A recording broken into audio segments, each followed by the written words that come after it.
Hey, I'm Daniel Kottmeyer. Hi, I'm Rebecca Zarotny. Sax. And hey, I'm Shelby Mayhez. We'll be conducting an assessment battery for high school level basketball today, specifically the point guard position. Within the game, the point guard's main concern is ensuring their team's possession of the ball and progressing the plays on the court. Because of this, aerobic capacity, speed, agility, balance, and local muscular endurance are key components to the successful point guard. As such, these components are what the assessment battery will focus on today. Basketball has both aerobic and anaerobic energy demands. The game is broken into 4 8-minute quarters at the high school level. The oxidative system is the major energy system at time periods greater than 3 minutes, meaning this system will be of great importance to a high school basketball player. So first, you must let your athlete warm up and brief them on the test to come. Make sure the athlete understands the purpose and the directions clearly. To begin, we will start with non-fatiguing tests. So first, we will perform the STAR Excursion Balance Test. We will be assessing balance because the point guard must have the ability to pivot and maintain stance during perturbations in the game. Then we will move on to the T-test to assess agility. Agility must be assessed because the player must have the ability to change direction and speed quickly throughout the game. Maximum power will be assessed with a vertical jump test because the player must be able to jump high. The sprint test will follow with a 40-yard dash due to the importance of speed in the game. A push-up test will follow, assessing local muscular endurance because the athlete will need the ability to use arms for prolonged periods of time, dribbling and passing. Finally, we will perform the yo-yo intermittent recovery test to assess aerobic capacity. This will be a relevant test because the player will be running for short bursts of time at varying speeds with short rests between throughout the game.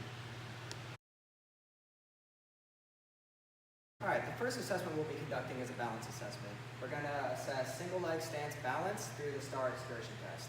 So in this test, we're going to have the athlete stand, and he is going to balance on one foot, and he's going to extend his leg out into the anterior lateral position, into the lateral position, and into the posterior lateral position as far as he can. We'll measure how far his leg goes out, and that'll be his score for the balance. All right, next we'll be testing our agility. For this, we chose the T-test. To set up this test, you'll have a cone, and then 10 yards away, you'll have 3 more cones. What the athlete will be doing is he'll start at the first cone, and then he'll run to that middle cone, tap it, lateral shuffle to the next cone, tap it, lateral shuffle to the far left cone, tap it, lateral shuffle to the middle, and then backwards shuffle back.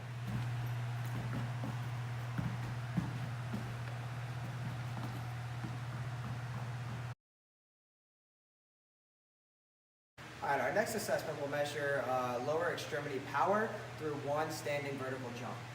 In order to conduct this test, we'll have the athlete have some chalk on his fingers. He'll reach up as high as he can. We'll get that measurement, and then we'll have him take a little step back, and then he'll do one standing vertical jump and reach as high as he can. He'll swipe the chalk at his top mark, and we'll measure the difference between the original mark and the second mark in order to get his score.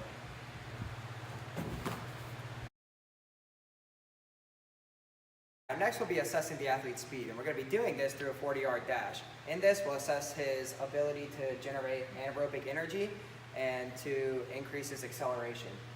In order to do this, we're going to have the athlete have a starting position and then an ending position 40 yards away, and he's just going to start and run as fast as he can to the 40 yards.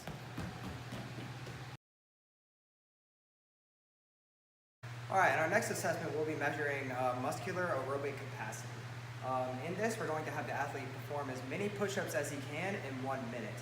So the athlete will start off in a push-up position. And we're going to have him lower his body until his chest touches a mark. As long as it's consistent, it doesn't matter what it is. So this is, we're using a backpack.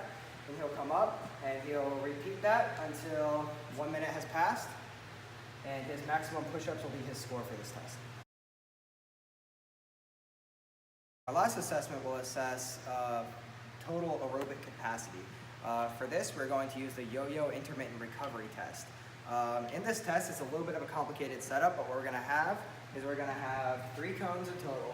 So we're going to have 2 cones that are 20 meters apart, and then a recovery cone that is 5 meters apart, or 5 meters from the beginning cone. We're just going to use the wall for this. So we're going to have the athlete do. We actually use a program that has beeps, but essentially what's going to happen is the athlete will start, and he'll start at the start cone, and he'll have a certain amount of time to reach the end cone, and then a certain amount of time to reach the back cone, and then he'll have 10 seconds to reach the recovery cone and come back to start the next one. With each progressive running of the 20 meters and back, it gets faster and faster, and the time limit gets shorter and shorter. And in this way, we can measure aerobic capacity and actually use equations to derive VO2 max. Between the markers, so start slowly. The test begins in 5 seconds.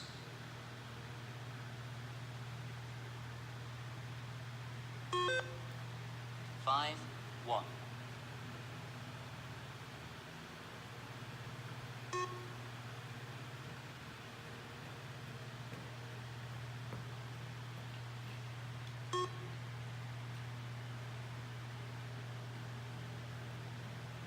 Change to speed 9.